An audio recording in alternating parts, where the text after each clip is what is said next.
जिस बात का हम जिक्र लगातार कर रहे हैं कि इस आयोजन के साथ ही साथ यूपी की अगर हम बात करें, यूपी में आर्थिक विकास और खास तौर पर जो अर्थव्यवस्था में इस महाकुंभ के आयोजन से जो योगदान मिल रहा है, एक धार्मिक पर्यटन के तौर पर भी, क्योंकि श्रद्धालु जो महाकुंभ पहुंच रहे हैं वो इसके साथ साथ अयोध्या में प्रभु श्री राम के दर्शन करने पहुंचते हैं और इसके अलावा काशी विश्वनाथ के दर्शन करने पहुंचते हैं। तो ये धार्मिक पर्यटन और इसके भविष्य को आप किस तरीके से देख रही हैं ऐसे आयोजनों से?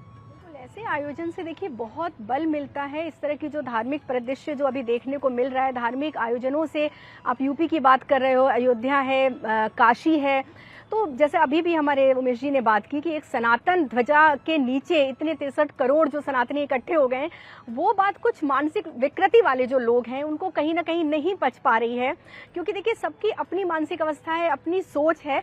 तो इस वजह से अभी क्या हो रहा है कि आप देखो प्रयाग का जो आयोजन, अभी जो महाकुंभ का आयोजन हो रहा है, कहते हैं कि 68 तीर्थ और 33 करोड़ देवी देवता महाकुंभ के समय जब सूर्य मकर राशि में होते हैं और हमारे बृहस्पति वृष राशि में होते हैं, उस समय 33 करोड़ देवी देवता वहाँ स्नान करते हैं।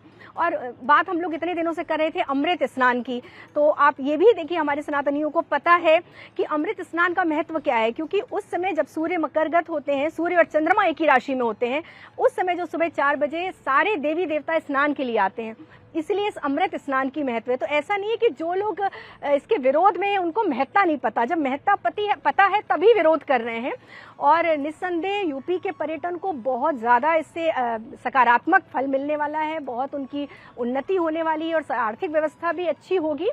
और बात यही है कि देखिए कुछ भी जब भी अच्छा होता है तो इस तरह के विरोधी पक्ष तो रहते ही रहते हैं, और सबसे बड़ी बात है कि वो विरोधी भी उसका लाभ उठा रहे हैं। आपने ये देखा कि ऐसा नहीं है, कुछ समय छुप के, भले ही छुप के जा रहे हों, कितने ही ऐसे दृश्य सामने आए हैं कि वो लोग भी वहाँ का लाभ उठा रहे हैं, जा रहे हैं, स्नान भी कर रहे हैं, ऐसा नहीं है, लेकिन फिर भी बुराइयां करनी है, विरोध क्योंकि करना है। कहते हैं ना कि सरकार का विरोध आवश्यक है, जो भी विपक्ष में उनको करना है, लेकिन यहाँ पर दो चीज़ों में ना कि एक होती है आलोचना, ठीक है, एक होती है कि आप उनकी समालोचना कर रहे हैं, ठीक है, यहाँ पर सारी चीज़ें निंदा और आलोचना में हो जाती है। कुछ भी अच्छा है तो उसकी बुराई करनी ही करनी है विपक्ष में, इसलिए ये निश्चित है कि भाई जो सरकार में उससे सवाल पूछना है, लेकिन आप सवाल एक सकारात्मक उसमें पूछ सकते हैं, क्योंकि उनको कुछ मिल नहीं रहा।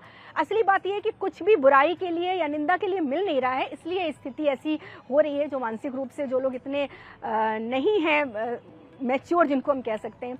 अब आप देखिए गंगा जमुना सरस्वती में भी कमियां निकाली जा रही हैं, जैसा अभी हमारे महामंडलेश्वर जी ने बताया, मृत्यु कुंभ, अमृत, जब समुद्र मंथन से ये प्रथा चली आ रही है, आज से नहीं है, जब समुद्र मंथन हुआ था तब 4 बूंदें गिरी थी नासिक, उज्जैन, हरिद्वार और प्रयागराज, तो उस समय से ये महाकुंभ का आयोजन हो रहा है। आज तक गंगा में ऐसा नहीं हुआ, तो अब अचानक से गंगा कैसे प्रदूषित हो गई, और अभी भी साइंटिस्ट उसका परीक्षण भी कर रहे हैं, अभी भी हमारे गंगा का जल एज इट इज पावन है।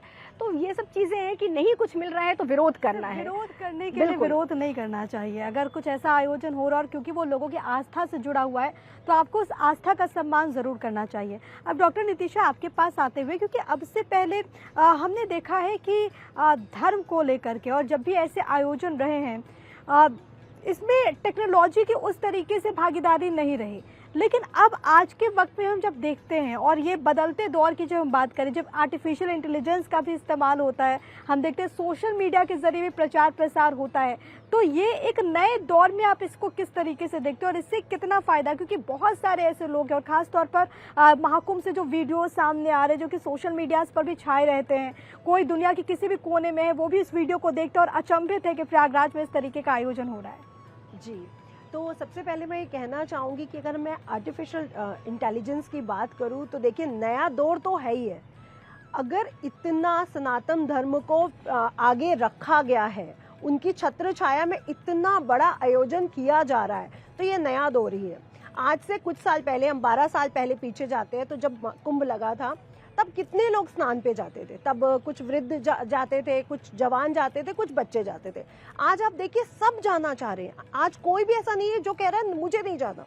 और मैं खुद वहाँ पे 2 बार मेरा हो गया आपके साथ पहले, तो सब जाना चाह रहे हैं। और इसका सोशल मीडिया पर भी इसका पूरा इम्पैक्ट है कि सोशल मीडिया से जो दृश्य आते हैं और दृश्य को देखने के बाद जो अनुभूति होती है कि वाओ, है ना, कि वो लोग उस अमृत धारा में स्नान कर रहे हैं, उस अमृत धारा का पान कर रहे हैं।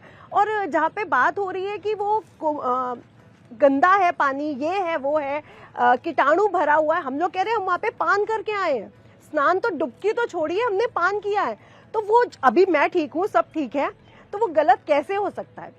और साइंस भी गंगा जल को कभी भी आज तक दूषित मान ही नहीं पाया, चाहे आप उसको कहीं पे भी रख दीजिए, वो जल आज तक, साइंस भी ये कहता है कि दूषित तो हो ही नहीं सकता। और जहाँ पे गंगा यमुना सरस्वती का संगम हो रहा है, वो जल तो कभी भी दूषित नहीं हो सकता।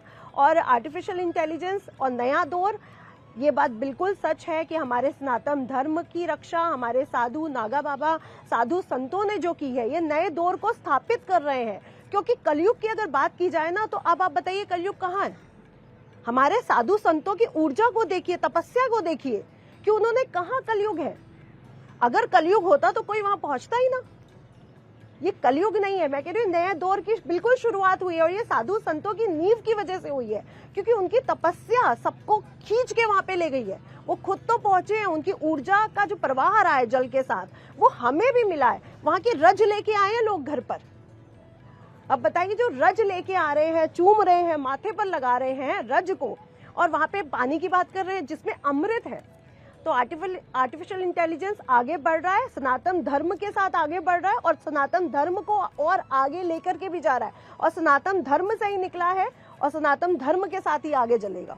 और आने वाला दौर आर्टिफिशियल इंटेलिजेंस के साथ बच्चों में भी संस्कृति को लेकर, सनातन धर्म को लेकर के ऊर्जा का प्रवाह करेगा। बिल्कुल, ये तकनीक का नया दौर है और इसमें धर्म का प्रचार प्रसार भी तकनीक के साथ कदम से कदम आगे बढ़ाते हुए हो रहा है।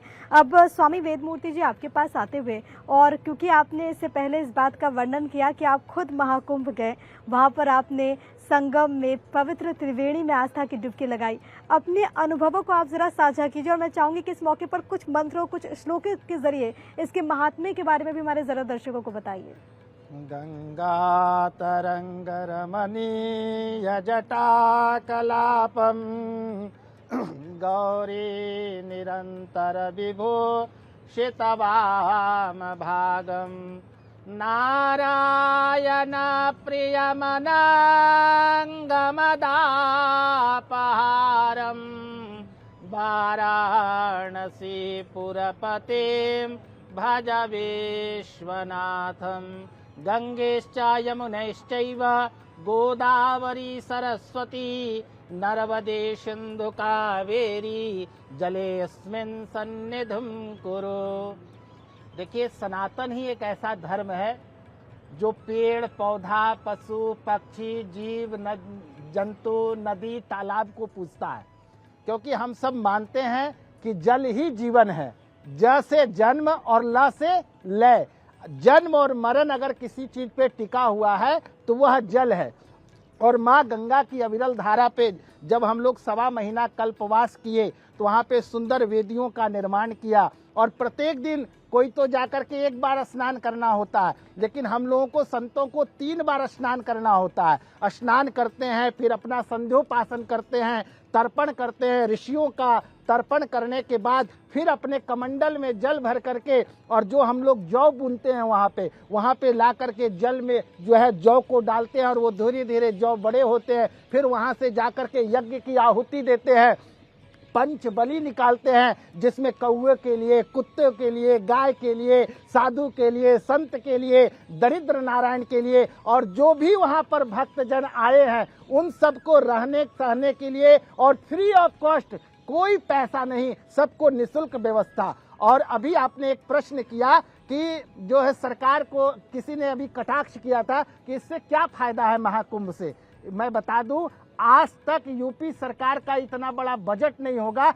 3 लाख करोड़ जो है इस बार महाकुंभ से सरकार को प्राप्त हुई है। ये है सनातन। और सिर्फ प्रयाग की बात है, वो अयोध्या और काशी में भी उतना ही भीड़ है, वहां भी कई हजार करोड़ जो है वो सनातनियों ने दान किया है। तो ये सनातन की खूबसूरती है, ये सनातनी का है। और वहां कितने लोगों को रोजगार मिला? लाखों लोग वहां जो रोजगार पा रहे हैं, जिसमें सिर्फ सनातनी ही नहीं और लोग हैं। प्रयाग के आसपास देख लीजिए, और धर्मों को लोग उसमें लाभान्वित हुए। यानी सब लोग अगर कोई लाभान्वित किसी धर्म में होता है तो वह मात्र सनातन है। और सनातन धर्म जहां मंदिर होता है, जहां पूजा पाठ होता है, वहां एक व्यवसाय भी लोगों को मिलता है और सरकार का भी कोषागार जो है वो भंडार भरता है। तो ये अद्भुत कुंभ, ये दिव्य भव्य महाकुंभ जो है सबके लिए इस बार तो अद्वितीय बना है। और मुझे लगता है कि ऐसा जीवन में आज तक किसी ने इतनी सुंदर व्यवस्था नहीं देखी होगी जो इस बार हमने अपने आंखों से जाकर के देखा।